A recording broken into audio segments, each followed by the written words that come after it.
What's going on? You're listening to King Cam's Ujumbe's podcast. Ujumbe means message, and today's message is East African Crusades. Yes, I said it. East African Crusades.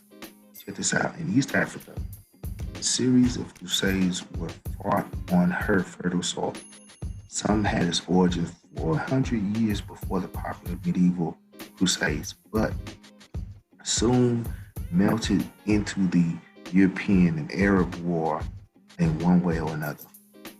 Consequently, some tried to stay neutral, while others took a side in the war due to religious or political reasons.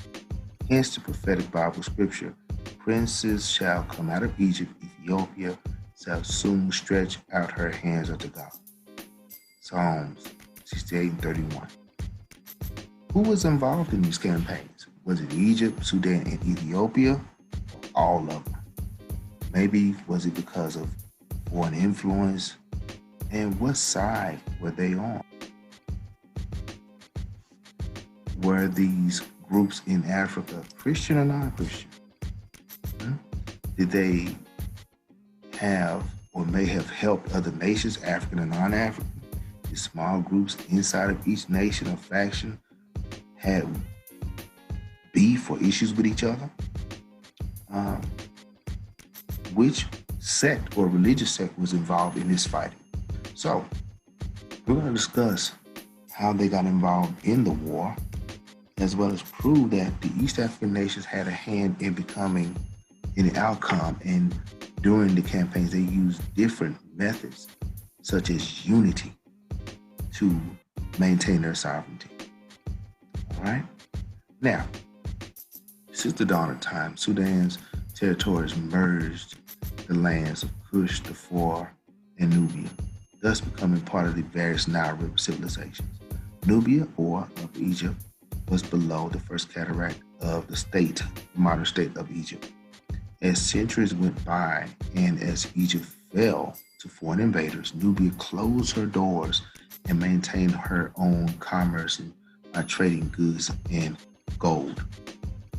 During the early Christian age, in the 6th century, according to tradition, a missionary from the Byzantine Empire arrived in Nubia and went on to convert many Sudanese.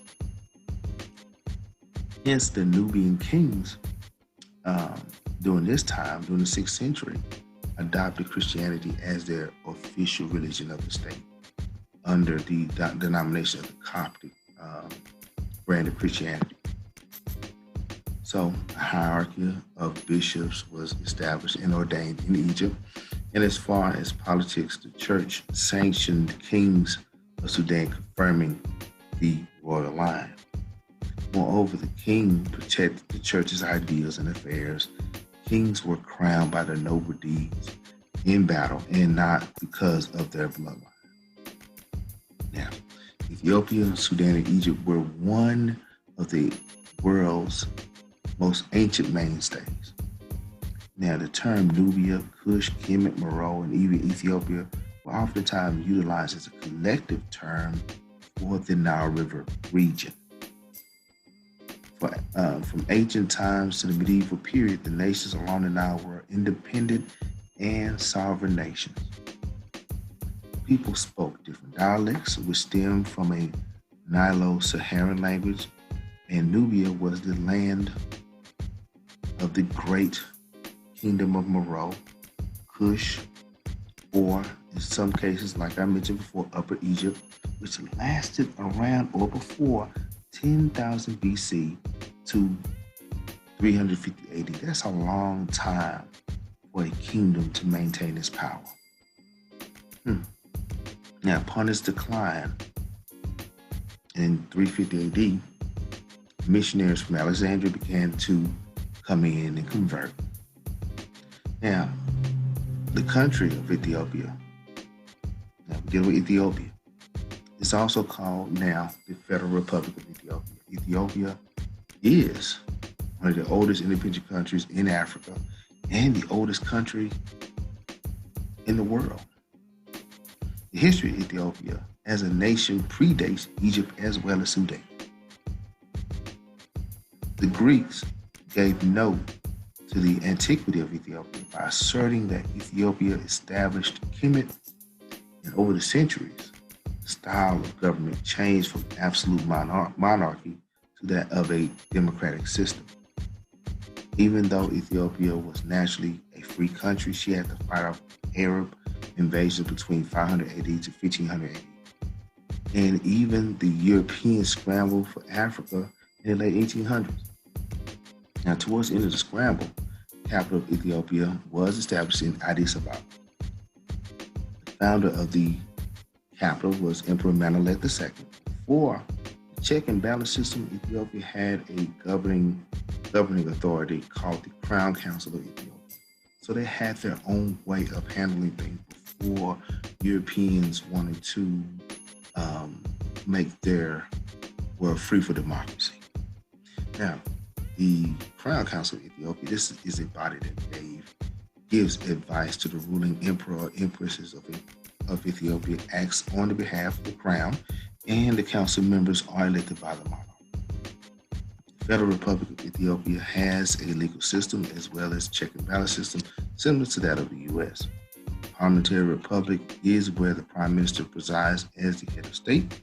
Like the president is the head of the state of the U.S., their system consists of a mixture of regional law as well as national courts. Now, the source of the Ethiopian economy is agriculture, which coffee is its main exported good. Basil Davidson, the author of The Lost Cities of Africa, says as a country of Ethiopia and Sudan grew, their skills increased also. The people did sail down the coast of Africa, trading and buying and selling. So, rewinding back to the medieval period, East Africa established trade with India and China long before Europe. Understand? So, independent merchants established their small seaports along the coast. One of the largest was the port of Misiwa or Massawa, showing economic stability in the time of war. So Ethiopia will soon draw negative attention to herself. There's always a hater in the room. Despite their traditional foundation, in Christianity, the 5th century brought problems to the Ethiopian Christian world. The land was ravaged by Vandals and invasions of Western Europe. Most of the Europeans were looking for this figure called Prester John.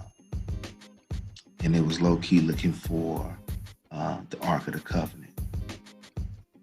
We'll talk about that another time.